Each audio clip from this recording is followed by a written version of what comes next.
What's up? What's up, my financially intentional people? To say that I am super juiced to have Rebecca Decker on this podcast today would be a drastic understatement because I just love what she is doing in our community. Rebecca is the founder of the Evidence-Based Birth platform, podcast, network, all of those things, teaching people how to find resources and sharing resources about evidence-based birth. So, hey, Rebecca. Hey, Thanks for Christina. joining. Thank you Yes, so much for having me.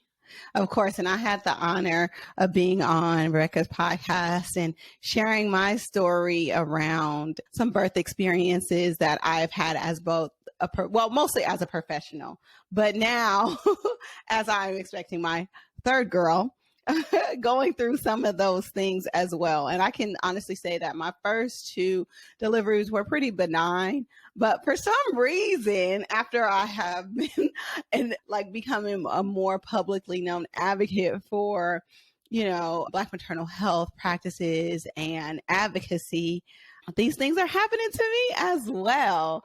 So we're going to talk about Rebecca's platform, but we'll also share why her platform is so important in kind of affecting the way that we experience birth in this country. So I'm excited to talk to you. So we will start by just like kind of sharing your background of just being a nurse and then how you went from being a nurse to an entrepreneur and why you chose this specific niche to start educating on.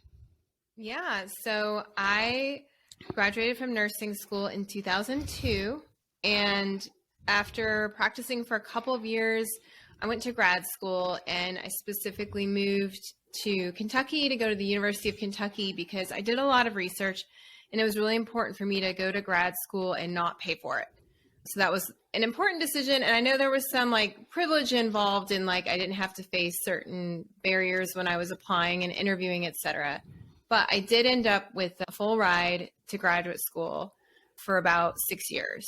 And they also paid me a stipend. So I got to do research and teaching while I was getting my master's and my doctorate. And I loved it. Like I loved working with nursing students. I loved working with data and numbers and human research, like actually finding out what works and what doesn't work to help people live healthier, happier lives. And when I graduated, I took a job as a nursing professor at the same university, and I loved it there. Like I loved my colleagues, I loved the students, and there's just something really energizing about being around like young people all the time. I don't know. It was my jam. It was all I wanted to do. And then while I was finishing up my doctorate, I did get pregnant with my first baby, and I planned a hospital birth at that same academic medical center. And I did not have an OB background. But I did, go through my OB rotation in nursing school, and I knew OB professors and that sort of thing. And my sister was in medical school, and she was really worried for me because she knew how bad it is in the American healthcare system for pregnant women. And specifically pregnant women of color, which I was not, but overall the health outcomes are bad across the board. And I just wanted to be a good patient. I did not want to be the kind of patient that they gossiped about at the nurse's station, which we all have been there, those of you who are listening who are nurses. And so I wanted to do as I was told. And what they told me to do didn't really make sense, but I didn't question it at the time. I was told, like, you're not allowed to eat once you arrive in labor. They wouldn't even let me have clear liquids. And I was put on total bed rest. I was not allowed to even walk to the bathroom because my water had broken. And they said, well, your water's broken, so if you stand up, the cord will prolapse. And which didn't make any sense because I was only 2 centimeters dilated and the head was engaged. So there was no point in that. Yeah. So Instead of going to the bathroom, they made me use a bedpan. And when I couldn't use the bedpan, because it's hard to use a bedpan, they actually catheterized me, even though I didn't have an epidural or anything, rather than let me stand up and just like walk to the bathroom. So that kind of started this whole cascade of things happening to me, lots of pressure to experience different interventions. And I avoided a cesarean by like the skin of my teeth. I just barely was able to have a vacuum assisted vaginal delivery, even though my baby was pretty small. She was only 6.5 pounds. and I pushed for more than 3 hours, and I was exhausted because this went on for 24 hours. And then as soon as she was born, they whisked her away to the nursery and said, we have to observe her, even though there was nothing wrong with her. Her APGAR scores were normal. And for 3 hours, I kept pressing my call light, like, where's my baby? When can I see my baby? I need to breastfeed. For context, how long ago was this? So my daughter just turned 14. So it wasn't that long ago. It wasn't. And it's interesting because over the last 14 years, I've seen like incremental shifts. You know, like now maybe they'll let you drink liquids, but they won't let you eat, you know? So there has been some improvements. And then I think the year after she was born, they switched to being baby friendly, or they were applying to become baby friendly. So they stopped separating moms from their babies. But if you have a C-section, it's pretty standard. You won't see your baby for a couple of hours. So there are, you know, there are still there's still lots of room for improvement, but it really made me start questioning, you know, what happened to me. And so I made a list of everything that happened. And then I went and pulled up all the research studies because that's what I was doing for my degree. And I read all the studies and I was like, wow, like all of these things that they said I had to do or I couldn't do are shown by research to be unhelpful. Like the fact that I labored on my back for 24 hours and was never encouraged into any other kind of position. And the fact that, you know, they basically starved me for 24 hours and I wasn't able to keep my energy up. And the fact that they didn't know, the nurses didn't have training in breastfeeding, you know? So there's a lot that was happening there. So I made very different decisions the next time around. By then I was in that professor job I told you about. I was an assistant professor. I was just awarded a really big grant from the NIH. And I actually got the email that I got the grant while I was in labor. But that baby was born with the help of a midwife who was practicing without a license, because at that time in Kentucky, this was 11 years ago, and up until 2020, certified professional midwives could not obtain a license. So it was a little bit of an underground birth. But it was completely different because I had these really long prenatal visits where she got to know me and everything about me and my family and my health. And she spent a lot of time counseling me on nutrition and activity and pregnancy symptoms and like things like with my first pregnancy, whenever I had a sore back or my hips would hurt, my doctor would just be like, oh, well, that's pregnancy. You know, like nothing you can do about back pain and pregnancy. And my midwife was like, no, like we're going to get you to a chiropractor and we're going to get you in this and get you in that. Yeah. So completely different experience. And that baby was born without even a single cervical exam. And he was born in the water and I lifted him up myself and he was this giant baby. I pushed him out in only 15 minutes. He weighed like 9 pounds, 2 ounces, and he just looked up at me. And I was like so in awe that my body did that, but also on reflection, just how I was treated the whole process. Like I was a human being and that what I needed mattered. And it wasn't about safety or policy. It was more about like what was best for me and my family. And so I realized, if I could get that, why can't everyone have that experience? Even if you're having a hospital birth or a cesarean, like why can't we have that same attitude? It's just like an attitude shift. And that's when I started evidence-based birth. So I was about 5 or 6 weeks postpartum and I just started a blog and started posting articles and it caught on like wildfire. And yeah, so that was 11 years ago that I started evidence-based birth. And I love it. I love it because just in you sharing those two different experiences, you see the difference in just changing, like shifting one variable, which was, you know, you getting this midwife involved, changed the whole course of your pregnancy, even your delivery. But the whole thing about being pregnant is that just in the healthcare system in general, right? Like, it's just not like a disease process or a condition or just like in labor and delivery, just having a baby. It's all of those little things that lead up to the event are the little variables that compound. Now, Rebecca, I would say you're a little more privileged than most people because you're educated, you're a nurse, you are a white woman in Kentucky, but still you experience things that could have been way better in your pregnancy had the healthcare system be built to actually support your birth process.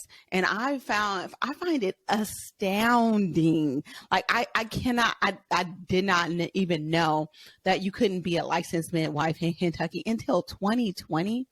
Can you speak to like the history around that? And I'm sure it ties into like the medicalization of the birthing process and all of these things.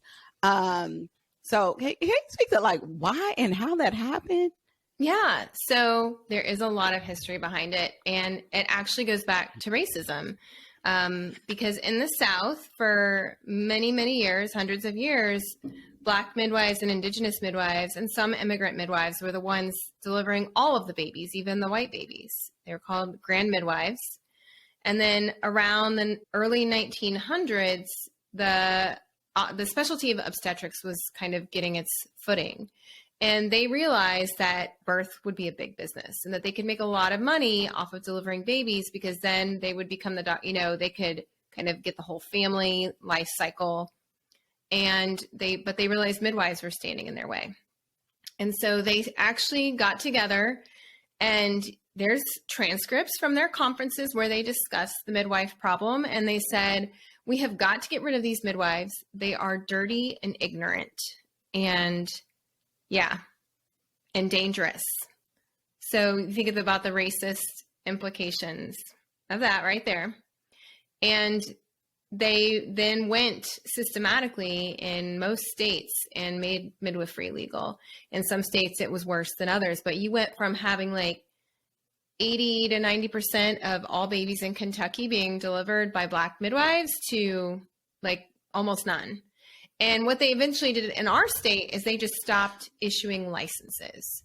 But not only did they stop issuing licenses, they made it illegal to practice a practice that people have been practicing hundreds of years safely. Yeah. It can be legal, illegal, or illegal. Illegal is kind of where they're not like, is not legal, but if they really wanted to, they could prosecute you for practicing medicine without a license. So in our state, they were not arresting the underground midwives, but they could have, and easily it could have switched to that. And in some states, they still do. So that is still a problem in some states. And we could have nurse midwives practice, but nurse midwifery is a fairly new like evolution of midwives. And it was started by white nurses who wanted to kind of like, almost be like a white savior kind of issue and push out the Black midwives. So that's why it's a gatekeeping issue as well, because it is there's a master's degree program. The requirements to get into these master's degrees, even if you have, the background, is still pretty strenuous. And then like who is selecting the people to get into the program? For context, I went to nursing school and I went through accelerated program, which means that I have to apply for the master's program. So in my cohort are people who are going to be midwives and every other specialty, right? So in my class of 83 in San Francisco, California, in 2008, I was the only Black person. And I'm in the family nurse practitioner program. So there's tons of midwives, but they're primarily white women. Well, I think they were all white women. All. Yeah. They are all, well, there might have been, I think there was like one half Hispanic woman in that program. So there was their diversity for that. But I'm just putting that into context. Like this is still happening modern day. There's a lot of gatekeeping in this industry that, like you said, traditionally for hundreds of years, women of color have like from generations been practicing as midwives safely. Yeah. And in many cases safer than the doctors in their community. If you look at the very old statistics, but it was a concerted effort. It was on purpose. Like the reason why we have fewer Black midwives today than we should is it was on purpose. And I think people forget that. And they also forget that there's never been any reparations paid for that. So, we have the American Medical Association that and the ACOG, American Congress of Obstetricians and Gynecologists, that have these huge budgets. They can just spend money on lobbying to prevent midwives from getting licensed. There's all kinds of things they do to suppress midwives still today, and they have never once paid reparations. Meanwhile, we have Black midwifery students who struggle to get through midwifery school with all the financial barriers, when I feel like it should be free for all of them. Like, come on now. You know, like, you can just paid to go to school.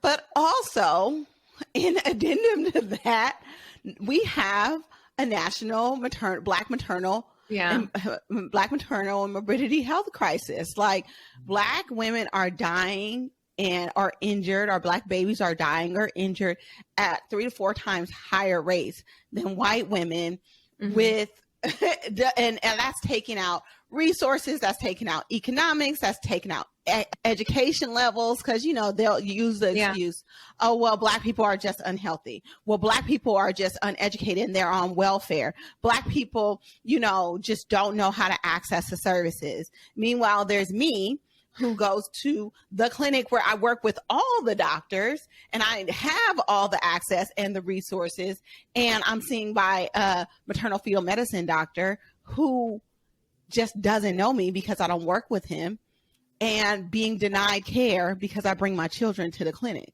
Like, it's those stupid things that just compound because of the institutionalization of the birthing process into this broken system that was built off of, you know, building on Black bodies and using Black bodies in experimentation, and never providing the same level of care, and there never being real corrections around them. And the solution to that is to actually have more providers of color, because they are more compassionate. They understand the little intricacies of, you know, that go with, you know, just they could just provide better culturally responsive care, right? In general, the outcomes are just better across the board. But there is intentional gatekeeping, and there has been systemic intentional gatekeeping to keep providers of color out of healthcare so that we have better outcomes. And so thank you for bringing that up, and thank you for sharing that historical context of it, because I don't think people just kind of understand why and how we are so underrepresented in healthcare. And it's not just gatekeeping to get in, which I witnessed, you know, when I was there. But once you get in, it can be such a toxic environment for Black students that it's very hard to keep going, you know, when you're being confronted with constant aggression against you. Constant aggression. And it's not just, it's the school, it's the professors, it's the clinical sites. Sometimes even the all patients. Of these things. Yeah. The patients will refuse to have you. Yes. Did you see that lawsuit of that nurse that said that, you know, all these white patients were refusing to have her as a nurse, and her nurse manager told her, well, you should just dip yourself in some bleach and that'll solve the problem. So it's like silly stuff like that. But I experienced it. I got held back in graduate school. I say like in the 18th grade, because I've been in school forever. It was my second master's degree. And it was nothing but racism involved in that. Like I said, I was one of 83 going into the program. So you can understand what I was up against. And the toll that is on you. Yeah, on your body. Exactly. Emotionally, physically, everything. And this is in, you know, liberal San Francisco. So I can only imagine. I don't even want to imagine actually how it is in Kentucky. Well, it depends where you live. Like in any state, you have pockets where it's better and places where it's worse. And I think in general, you know, there's going to be racism anywhere you go in the United States, because we have a uniquely racist history. And it just, you know, it really depends where you are, I think. Right. And like I said, I was in San Francisco, but you're still at this university, it's still very much an old boys club. And in the nursing school, it's like more of a white women lesbian. A white women? The white lesbian women who are like the second under the old boys club, but they gatekeep, obviously. I mean, like you can see it with the midwifery, like it's still the same problems, even if it's a woman. Yeah, I mean, I have thought about that a was. lot. There's no way I'd be, I wouldn't have been offered the same luck or opportunities, if I had been dark skinned. I can guarantee you. But as it is, I can't help, how I was born. So I just have to do what I can with what I have.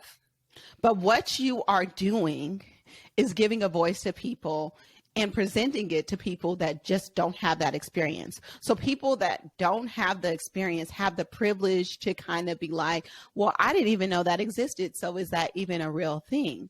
Mm-hmm. What you're saying is, no, historically, this is what happened. This is the evidence-based, research around this, and you're giving people resources, and it's not just anecdotal. It's not just, this is what my experience is. This is like, no, this is what the numbers say.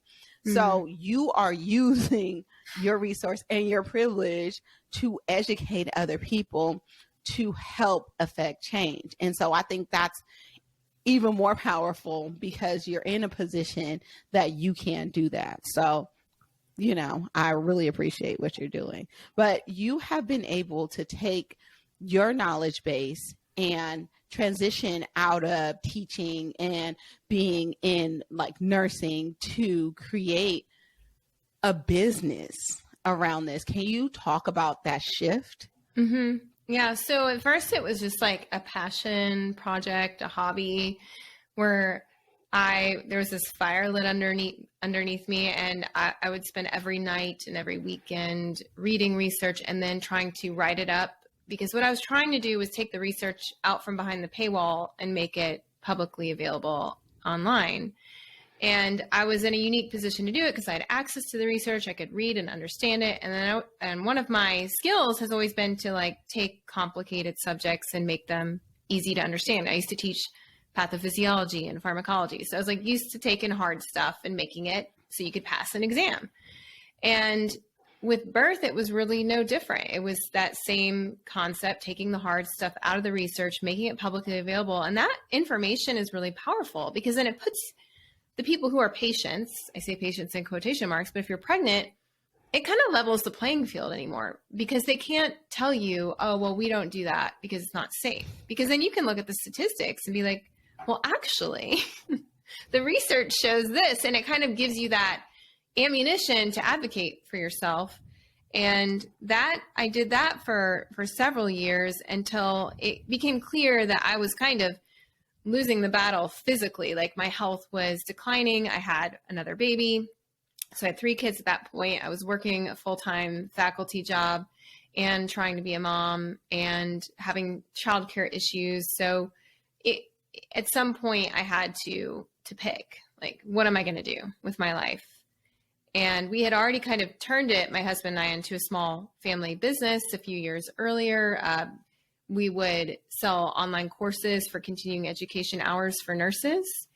And there was enough income coming in that he could quit his job to be a stay-at-home dad, where that way we didn't have to pay for childcare for 3 kids. Plus, the money that came in through the blog kind of made up for the fact that we lost his income. And the weight off of me and that, like, kind of reversing those roles. Like, I know it's like gender roles are really embedded in our society, but having someone who handled like pickups and drop-offs and laundry and grocery shopping and cooking and like errands and all that stuff made me, it bought me a couple of years, because then I was able to keep doing both jobs, essentially the faculty job during the daytime, the blogging at night. But eventually I came to kind of like a breaking point where I realized that the university wasn't going to let me keep using my voice. We talk about academic freedom and it should be important, but there's always politics involved. And the first time I got pulled into a meeting with my supervisor, who told me that the hospital was, really upset about one thing that I'd said, I was like, I think that's when I knew I had to quit. Because I was like, as soon as they start censoring me, I can't bring my true self anymore. And if I had to choose, like, I just choose like pregnant families, like, and birthing families over this job. So I ended up walking away from that job, just a couple years away from getting tenure, and leave that whole career behind. And it was really, really hard, because academia can be a little bit of like, almost like a cult like atmosphere, like where you feel like there's a whole brand, attached to being with the university, and it's not celebrated if you leave academia. You're seen as like, I don't think they thought of me as a traitor, but they definitely did not celebrate that I had started my own business. Like, it was kind of like, now if I had gotten a job at like another university, they would have given me like a big going away party. But this kind of like, what, you're going to do your own thing? Like, that was a little strange for people, I think. But and I also think, like, because you were bringing evidence to people and empowering people, that can kind of be seen as something that might be a conflict, right? But also, I think it speaks to, like, the importance, and this is a financial independence podcast, obviously, but it speaks to the importance of you being aligned financially in a way that did not so much affect your life. Because if you had been dependent on this job, you could have easily just let go of this business because you needed to work there. But I think what you kind of said throughout this process is you and your husband had to make some really tough decisions early on. I mean, you had 3 kids. Financially, that's a lot. Ask me how I know. But, you guys had 3 kids. You already had to shift finances to be dependent on just your income. One person. Yeah. Yeah. And so that had to come with a lot of money conversations. And in those money conversations, you could kind of see, well, what's going to be important for me, like, as far as my values, and versus like financially. And it seemed like you were in a good financial enough position to be like, this job could go, and I know how I can make up, what I was making at that job in my business. Is that a correct assumption? Yeah. And I love, like, the name of your podcast, Financially Intentional. It was a very intentional decision. And I left my job in 2016. So it was 4 years after I started my blog, but we took steps in 2015 to prepare for that, knowing that I was like the only source of revenue at that point for our family. We knew the business would have to be able to eventually had to replace the income. We knew it wouldn't do it right away. So one of the things we did is any extra income that came in from the business, we just saved it up, because I was like, we have to have a really good emergency savings if we're totally self-employed. And I think some people will quit their jobs to start their own business without the emergency fund, but having 3 kids, I just felt like that wasn't an option. And then the other thing we did to set ourselves up is we kind of calculated, all right, how many memberships did we need to sell to our continuing education platform in order to, like, replace at least a certain percentage of my salary so we can pay our bills? Because it was all about, like, how do we pay our bills and pay for food? And, like, as long as we can do those things, we'll be okay. And so we set it all up. And then as soon as we hit that number, we were like, okay, I can give my notice. And it's a little bit different in academia, because I think I had to give like 6 months notice or something like that. Yeah. It's a very different kind of job. And I will say that, like, my mentors and some of my close friends at work were very supportive of me, but I just felt like as a whole, their culture, like, people, I think, kind of look at you like you're a little bit crazy to go start your own business. And I don't know about you, but when I was a kid, they never had career day where they came and told women, or girls especially, like, that you can own a business, you can run a business someday. That was not, I mean, I didn't know any of my friends who went to business school or majored in business in college. Like, now today I see my kids, I think they're doing more of that in schools. Like, they have these special days where they practice, being business owners or managers or whatever, but it was never even considered as an option. Like, it felt I don't like a total career shift. So yeah, I mean, for me, it's very different too, because it was like this whole thing ingrained in me, like, go to the best college you can, get that good job, you know, Mhm. preferably a government job because those are real stable and they have really good pensions, and then retire. Like it was more of that path, more of a stability thing.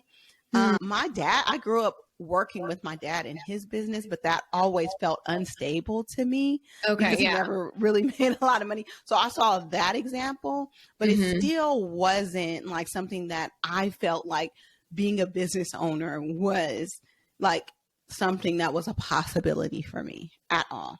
It just Yeah. seemed like it was just too complex. Like that's not, nah. Yeah. It's safer, It's right? safer It's to have a job safer and get a and more paycheck. stable. Yeah. Yes, to get that paycheck guaranteed, you know, every 2 weeks you're going to get paid. And there are totally benefits to that path because some days, I will not lie, I lose a lot of nights of sleep over running evidence-based birth. I have to set really strict boundaries, but there are times when I just want to give up and I can't. Like I cannot walk away. It's like having another child. Yeah. And sometimes I think, gosh, I would love to just be able to just go to work, do my job and come home. And owning a business, it's more like it's with you all the time, like a child. And it's hard. You can try to It unplug is. and you can unplug, but it's like going on a vacation without your child. You still have to come back and It's hard. And it's hard to set those boundaries when it's your Mhm. business, right? So like at work, I don't necessarily always advocate giving up the 9 to 5 because a lot of people just are not made to, you know, have businesses. And I think it's possible to get where you want to get to financially with a 9 to 5. You just have to be intentional, right? Or a little But bit creative with what yes, you're doing, or have exactly. maybe side hustles and that sort of thing. But depending, like your whole family, depending on your business, and now we have, a team of more than 10 people, and I Nice. feel there's an obligation to them too. Like, we all kind of are obligated to each other and that we're all responsible for one another, like keeping us all employed. But I can't just walk away because like all these people count on us, and people obviously are customers and our readers and listeners. So not that I want to go away and I'm not resentful, but I don't want to get to that point where I resent the business, So I've been doing it 11 years now, and I have to think about like, when will I retire? Like, what will that look like? And Yeah. how do I exit eventually? Not that I'm going to anytime soon, but there's definitely, like I said, it's like growing up a child and then figuring out what you're going to do, how you're going to raise them. So talk to us more about the business. Like how has it grown, like as far as product, service, and offering, like from the beginning and where you are right now? In the beginning, one of the first things I did is I bought a microphone and I bought Camtasia, which is like a screen capture software, and I still use it. And I also had to pay to become a board of nursing, like continuing education provider, which was actually not that expensive or hard. And so I was selling kind of one-off courses, like you'd buy one course on this birth subject, and I gradually grew up till I had about 4 or 5 individual courses. And then I had the idea to turn it into a membership, like an all-inclusive where you get all the courses plus a community. And so that's what I did in 2015 that allowed me to quit in 2016. And then it's just been growing every year, and we keep adding more and more benefits and features. So we have like a library of PDFs, and we have weekly peer support meetings and specialty calls, and we have live monthly training. So it's this whole, like, when you join the membership, you really get like all of this stuff and community and support. And then we also have another thing that was actually one of the first things I started was an instructor program where you could apply to teach our classes as a nurse or a childbirth educator or a doula. And so we started that in 2015 as well. And we have a really nice group of instructors. And what they do is once they become an instructor, they renew every year, but then they also teach our childbirth class. So we have workbooks that they can purchase from us to teach their class. So we have some physical products as well. The workbooks, we have t-shirts. That's a very small part of our business. But another big component of our business is about 3 or 4 years ago, I had the idea to turn some of our research evidence into little pocket guides. So they are on a keychain and they're laminated and they fit in like a scrub pocket. And so we have one on comfort measures for labor and birth. We have one on labor induction, which covers all the research evidence on why people are being induced and all the medical ways of inducing labor and the natural ways of inducing labor. And then last year we came out with a brand new pocket guide called the Pocket Guide to Interventions for Childbirth. So like anything that could possibly be done to you in the hospital while you're in labor. We have the background, the research, the benefits and the risks and alternatives. And it's like all in that like pocket size book. So let me just tell people out there, even if you're not a nurse, I know all people are always looking for things to put into like gifts for nurses, all of those kind of things. Okay. Like we love the pizza, we love the chocolate, but I'm just saying like, if you just provided some of those pocket guides to some of these nurses, you could change the game.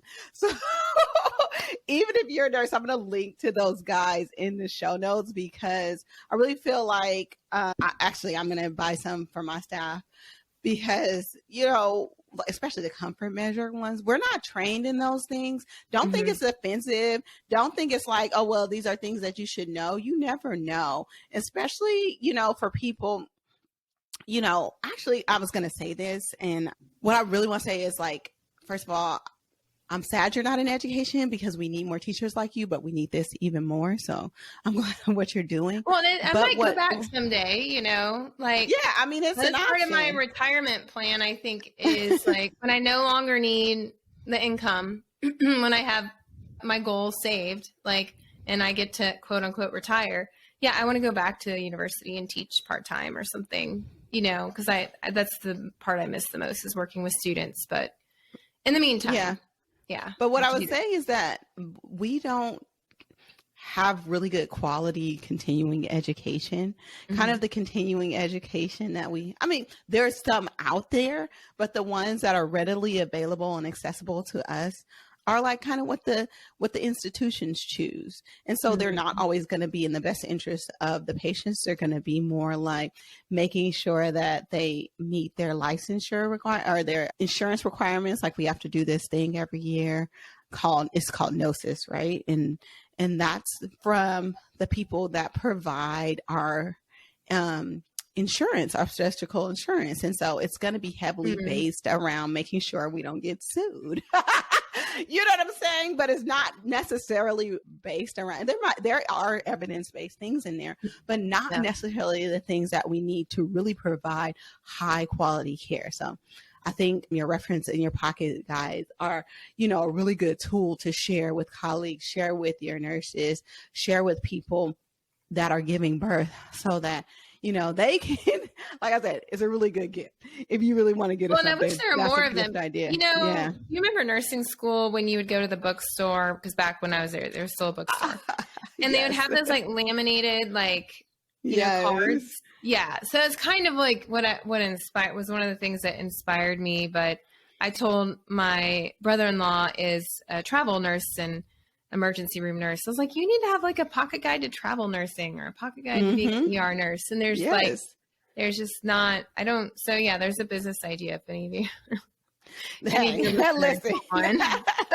like that is like, first of all, they sell like hotcakes. Like I'll tell you what, we sell out every time we offer them. So you can check them out in the shop, but they're likely not there. So I tell people to get on our email list because what we often do is we will place one big order, we'll get them in stock and then they sell out in a few days. So they're hard to keep in stock because it is like a very like time intensive thing to assemble and everything. So yeah. I can imagine, but excellent resource. So you see how excited I got when you mentioned them. So I know they sell like hotcakes. And a very good business idea for anybody to sell pocket guides, especially nurses. First of all, nurses buy everything. The rumor is that's what we do at the nurses station is just shop. And I will neither like deny that or verify that, but you know. Well, and they're good for patients or people who are pregnant too, because like I sent one to my sister-in-law was having a labor induction, so I sent her the labor induction one, and she brought it with her, and it's really helpful when you're planning. 42% of Americans have a labor induction. So it's a really common way to have a baby. And she took it in, and the nurses were like, oh my gosh, the oohing and ahhing and reading it. And can we borrow this for a minute and look at it? And they were like so impressed. And then I think she got really good care because they were like, wow, she knows her stuff. Like she, has this pocket guide, and I learned things from her, and it ended up making a really good experience. So. But typically your target audience is going to be your nurse midwives, your doulas, your birth support people, labor nurses. Yeah. That need continuing education. I would say it's about like half and half. I would say like we have a podcast and a blog and email list, and probably about half of them are birth workers or healthcare workers, and half of them are pregnant families or support partners. Yeah. But the birth workers are typically the ones who like to shop. But your membership is geared towards continuing education, so it's going to be. So that's the birth workers and healthcare workers. Exactly. And then the parents will buy like the childbirth class from an instructor, and so they get a workbook through their instructor, or they buy a pocket guide. Can I just say, I love how you incorporated the instructors to teach the course, because it just expands how much reach you have. And I know that, I'm sure you would love to teach the course all the time, but it's, it's like this thing in your business where you have to balance, like, how many hours in a day do I have to do certain things? So I love how you incorporated that feature of like just providing them the education and then the curriculum. So I think that's that amazing. Came directly from like our audience and listeners and customers. They were emailing me constantly, like, I want to become, I want to teach your content. I want to be affiliated with you. I want to teach whatever classes you create. And so I just listened to them and offered it. And same thing goes with most of what we create and offer. It comes from requests from our community. So right now, this March of 2023, we're launching a new peer-reviewed article, and you're going to love this, Nasima. It's the evidence on anti-racism in healthcare and birth work. Come on with it. Okay. It's got three sections. The first part is solidarity and soul family. The second part is about Afrofuturism in birth.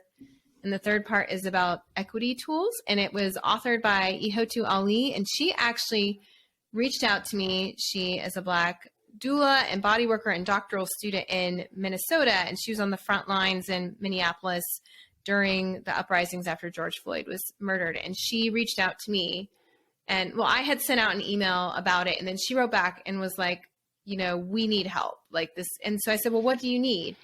And I thought, she would write back a couple items, but what she ended up going to the Minnesota Healing Justice Network, and they discussed my offer to help. And they sent me back like a huge long list of everything they needed. And towards the top of the list, one of the things they wanted evidence-based birth to publish the research on like racism and how it impacts maternal health and what we can do about it. And so we started doing that just through like small things we posted on social media called Black Tiles. And you can see those on our birth justice page on our website. We have them archived there. But Ihotu actually came and joined the team as a paid team member to help write those Black Tiles. And then in end of 2021, she started compiling all of them into a really big research article that presents solutions. So because she said, we're done with statistics. Like, we have enough statistics. We need the research on solutions and uplifting the Black and brown birth workers who have the solutions. So that's coming out this March, and we're really excited about it. But again, that's another example of something that is a request, like a true request from our audience. And we try to listen. Like, what do people want? If you're not sure, you just have to ask, and they'll tell you. Dang, I'm super juiced for that to come out. But again, just speaks to the power of you using your voice and your platform to empower people that have resources and support, but don't have the reach that you have. Yeah. And so that's what I'm saying. Like, and I hate to use the word ally, but you know what I'm saying? Like, use what you can, use what you have available to you to try to make changes, even if it doesn't directly affect you. And I just think that that speaks to the person that you are, right? It's like there are these huge issues. There's these huge gaps in care, but you are actively creating solutions to address them. So I just want to give you and I think it's important gratitude. to remember to, like, all we have to do is listen and follow Black leadership, and that is just what we have to do. So if you're not sure what to do, read the article that Ihotu wrote and at Evidence-Based Birth, and there will be 100 suggestions in there for things you can do, including steps to get started. But I think it's going to be really inspirational. I'm really excited, especially for the Afrofuturism and like envisioning a future where Black women and birthing people are respected and supported and centered in what they need. And like, that will help everyone, Imagine that. Yeah, imagine Can we say that again, Rebecca? That helps everyone. If we raise the quality of care for one person, we are raising the quality of care for everyone else. So people who shoot down the concepts of making sure that people get better care are only hurting themselves. So, right. Anyway, so what is next, Rebecca, for the evidence-based? Right? I mean, you told you, but yeah. Right, I know. We have lots of plans. One of the things I've realized is I really need to have a system of training people who work on our team. And so I'm working through a program called the Leadership Lab to develop that. And we, building up the next generation of researchers who can kind of do what I do, because I won't be around forever, is really important to me. And there's no program that like graduates nurse researchers or any kind of researcher on how to publish for the public, like how to make research accessible. So I've created a research fellowship, and we have our first research fellow who just started, and I hope to have at least one a year. So, you can always go to the Evidence-Based Birth website and look at the careers page. There's always there's a form for people to submit if they want to be considered for future positions. And then we also are going to start recruiting for next year's research fellows. So that's something I'm excited about, mainly because, like I said, I don't want to feel like trapped or that I'm the only one. Like, it really has to be a team effort, and we really need to have like a deep pool of people who can do this kind of work. So that's one thing I'm excited about. I might have to go check out that application. But so where can people find you? I know your hub is going to be your Evidence-Based Birth website. There's other places they want people to check them out. She has an incredible podcast. Yes, to say that Evidence-Based Birth podcast, check us out. We have a lot of really great episodes coming out this year. Our blog, and we have a free crash course on our homepage, like where you can learn all about evidence-based care in childbirth and what that means.